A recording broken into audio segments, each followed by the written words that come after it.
माझे सर्व सहकारी मित्र, गेली तासभर आपण इथे आपली भावना व्यक्त केली. वेगवेगळ्या संस्था संघटना याच्यामध्ये सहभागी झाल्या. संयोजकातर्फे मी सगळ्यांचे मनापासून आभार मानतो. आम्ही सगळे इथे जमलेले जे लोक आहोत, गांधीवादी विचाराचे लोक आहोत, काही डाव्या विचाराचे लोक आहेत, क्रांतिकारी विचाराचे आहेत. या प्रश्नाच्या बाबतीत आमच्या सगळ्यांची भूमिका एक आहे की कुठल्याही प्रकारचं युद्ध मानव जातीला परवडणारं नाही. ज्या गांधींच्या संस्थेमध्ये, महाराष्ट्र गांधी स्मारक निधीमध्ये मी काम करतो, गांधींचा विचार या सगळ्या प्रश्नाच्या बाबतीत फार महत्त्वाचा आहे. ज्या काळामध्ये पॅलेस्टाईनच्या भूमीवरती इस्रायल निर्माण करण्याची चर्चा सुरू होती आणि ते झालं, त्या काळामध्ये महात्मा गांधींनी आपली भूमिका स्पष्ट केलेली आहे आणि त्यांनी या प्रयत्नाला विरोध केलेला आहे की दुसऱ्यांच्या भूमीवरती देश निर्माण करणं त्यांच्या संमतीशिवाय हे चुकीचं आहे आणि हा अत्याचार आहे. दुसरं विश्वयुद्ध झाल्यानंतर अमेरिका, फ्रान्स, रशिया या सगळ्या दोस्त राष्ट्रांनी जगभर जो धुमाकूळ घातला, त्याच्यामध्ये अनेक देशांचं विभाजन केलं. भारताचं विभाजन त्याच्यातलं एक भाग आहे. कोरियाचं विभाजन केलं, व्हिएतनाम, कंबोडिया केला, जर्मनीचं विभाजन केलं आणि इस्रायलच्या निर्माणाचा प्रयत्न केला. इस्रायलचं निर्माणच करायचं होतं तर भूमीची काही कमी अमेरिका खंडामध्ये नव्हती, इतर अनेक ठिकाणी होती. तिथेही कुठेही तो देश निर्माण करता आला असता. पॅलेस्टाईनच्या भूमीवरती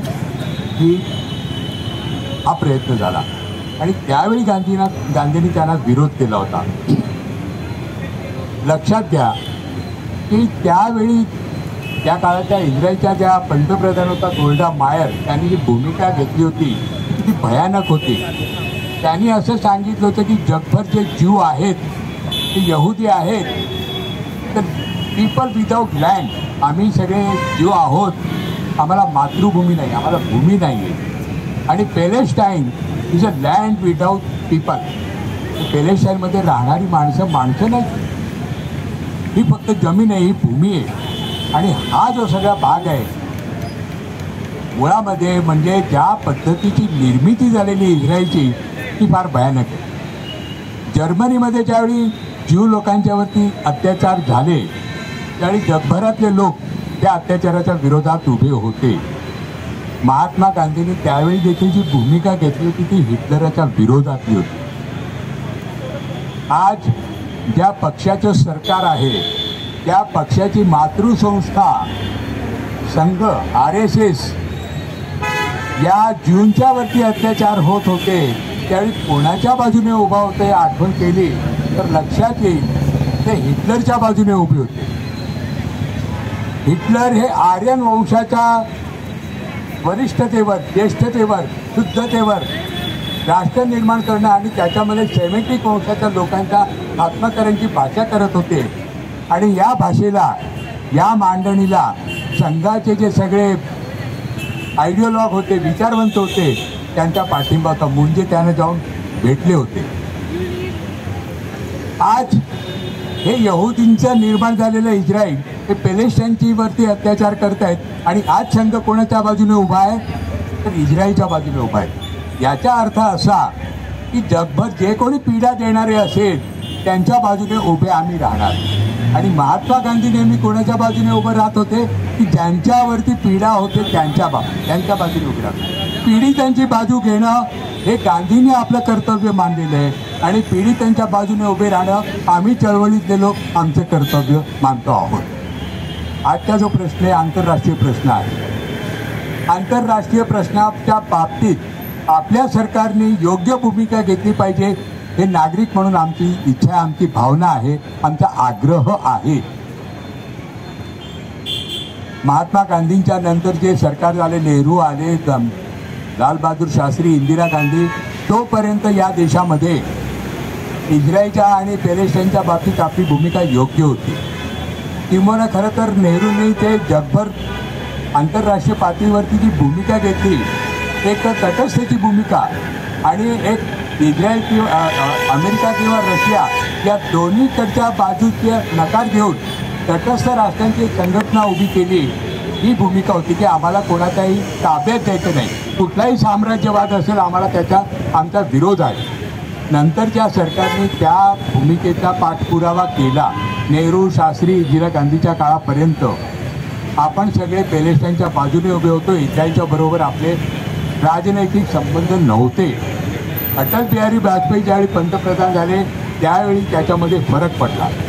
तर इस्रायलच्या बरोबर राजनैतिक संबंध प्रस्थापित करायला हरकत नाही, पण इस्रायलच्या युद्धखोरीला विरोध करणं हे आंतरराष्ट्रीय राजकारणामध्ये आपलं कर्तव्य आहे. कारण की आपण महात्मा गांधींचं नाव घेतो आहोत, हे आपलं कर्तव्य आहे. खरं हा भाग आहे त्याच्यातला. तेव्हा दुसरा भाग याच्यामध्ये असा आहे की हमासला निर्माण कोणी केलं. अमेरिकेचं जे राजकारण आहे या अमेरिकेचं आकर्षण भारतामधल्या अनेक सत्ताधाऱ्यांना आहे, संघाच्या लोकांना आहे, जे आपले अनेक जे इथे राष्ट्रवादाची मांडणी करतात त्यांच्या बहुतेकांची मुलं अमेरिकेमध्ये स्थायिक झालेली आहे. एकेकाळी असं विनोदाने म्हणायचं की गुजरात राज्यामध्ये असा ठराव झाला की अमेरिकेचे 49वे राष्ट्र म्हणून अमेरिकेने त्याला मान्यता द्यावी. इतकं अमेरिकेचं प्रेम पोचू जाते. या अमेरिकेने काय काय पापं केलेली आहेत. या अमेरिकेने तालिबानची निर्मिती केलेली.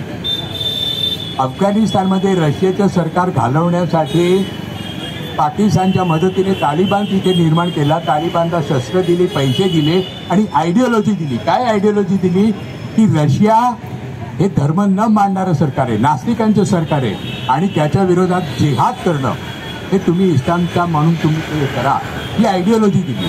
पुढे तालिबाननी पुढे काय केलं ते अमेरिकेवर हल्ला केला. भारताच्या पुराणशास्त्रामध्ये एक अतिशय उत्तम कल्पना आहे भस्मासूर नावाच्या राक्षसाची. ही भस्मासूर जो निर्माण करतो तो त्याच्या बळी पडतो. जो निर्माण करतो त्याला तो भस्मासूर खातो. अफगाणिस्तानमध्ये निर्माण झालेलं तालिबान अमेरिकेच्या विरोधात उठलं. हमासचं निर्माण कोणी केलं? यासर अराफतचं लिडरशिप समाप्त करण्यासाठी अमेरिकेच्या मदतीने इस्रायलने हमास निर्माण केलेलं आहे आणि आज हमास हे इस्रायलच्या विरोधात उभं राहिलेलं आहे. ही त्यांचीच गरज आहे, कारण की त्यांना पॅलेस्टाईन संपवायचं आहे. त्याप्रमाणे आपल्या भारतामध्ये पुलवामा घडलं. आपले जे त्यावेळेचे काश्मीरचे गव्हर्नर होते सतपाल मलिक, त्यांनी या सगळ्या गोष्टी उघडकीस आणलेल्या आहेत. तो हल्ला होऊ दिला. हल्ला आपल्या लोकांनी केला नाही, हल्ला पाकिस्तानच्या किंवा अतिरेक्यांनीच केला. पण तो हल्ला होऊ नये म्हणून जी काळजी घ्यायला पाहिजे ती जाणीवपूर्वक केली नाही, हल्ला होऊ दिला. त्याच पद्धतीचं हमासचं हा हल्ला जो होता तो होऊ दिला असं काही लोकांचा आरोप आहे. त्याच्या बाबतीत व्हेरिफिकेशन होऊ शकतं, पण ही एक थिअरी आहे. ज्यावेळी जपानमध्ये अणुबॉम्बचा स्फोट झाला त्याच्या आधी अमेरिकेमध्ये पर्ल हार्बरवरती जपानने हल्ला केला होता आणि हा हल्ला होणार आहे अमेरिकेला माहिती होतं. अमेरिकेने तो थांबवण्याचा प्रयत्न केला नाही, कारण की त्याच्या बागलबुवा उभा करून अणुबॉम्बचा वापर करायचा होता. तर हे आंतरराष्ट्रीय राजकारणामध्ये अमेरिकेसारखे जे देश आहेत त्यांचे राजकारण हे मानवतेच्या विरोधात आहे. जगभर शांतता नांदावी अशी एक आपली भूमिका आहे. त्या भूमिकेला छेद देणारं अमेरिकेचं राजकारण आहे. आंतरराष्ट्रीय पातळीवरती दुसरं महायुद्ध झाल्यानंतर युनोची स्थापना झाली. कल्पना अशी होती की युनोच्या मार्फत आंतरराष्ट्रीय जे डिस्प्यूट आहेत, वादाचे मुद्दे आहेत ते सोडवावेत, युद्धापर्यंत जाऊ देऊ नये. कालांतराने युनो हे बड्या राष्ट्राचं बटीक झाल्यासारखं झालं आहे. आज आंतरराष्ट्रीय पातळीवरती असं कुठलंही एक प्लॅटफॉर्म नाही आहे की जे याच्यामध्ये भूमिका घेईल. युनो नेहमी भूमिका घेत आलेले आहे, इस्रायलच्या भूमिकेचा निषेध करणार, पॅलेस्टाईनच्या अधिकाराच्या बाबतीत बोलणारं, परंतु शक्तिहीन आहे. याला शक्तिहीन कोणी केलं? इंटरव्हेन्शन करायचा त्यांचा जो काही एक ताकद पाहिजे त्याची ती होऊ दिलेली नाही. तेव्हा आंतरराष्ट्रीय पातळीवरती आज या प्रकारच्या वादग्रस्त मुद्दे सोडवण्यासाठी यंत्रणा अस्तित्वात नाही. हे मानवतेच्या दृष्टीने फार चिंतेची बाब आहे. कालांतराने असं काहीतरी आपल्याला निर्माण करावं लागेल. युनोचा प्रयोग हा एक फसलेला प्रयोग आहे. चांगला प्रयोग होता, काही काळ त्याचा उपयोग झाला, पण तो फसलेला प्रयोग आहे. आज इस्रायल आणि पॅलेस्टाईनच्या बाबतीत असे अनेक मुद्दे पुढच्या काळामध्ये जगभर निर्माण होऊ शकतात. असे प्रयत्न होऊ नये यासाठी आंतरराष्ट्रीय पातळीवरती काहीतरी यंत्रणा असली पाहिजे. आणि आपल्या सरकारने फॅसिस्टांची भूमिका घेऊ नये, फॅसिस्टांचं समर्थन करू नये. आजच्या परिस्थितीमध्ये पॅलेस्टाईनवर होणारे हल्ले थांबवण्यासाठी आपल्या सरकारने आंतरराष्ट्रीय पातळीवरती दबाव आणणं हे आपलं कर्तव्य आहे, ही आमची भावना आहे. आज आम्ही जे सगळे एकत्र झालेलो आहोत, वेगळ्या संस्था संघटनाचे लोक आहोत, आमच्या सगळ्यांची भावना हीच आहे की इस्रायलला युद्धखोरीपासून थांबवा.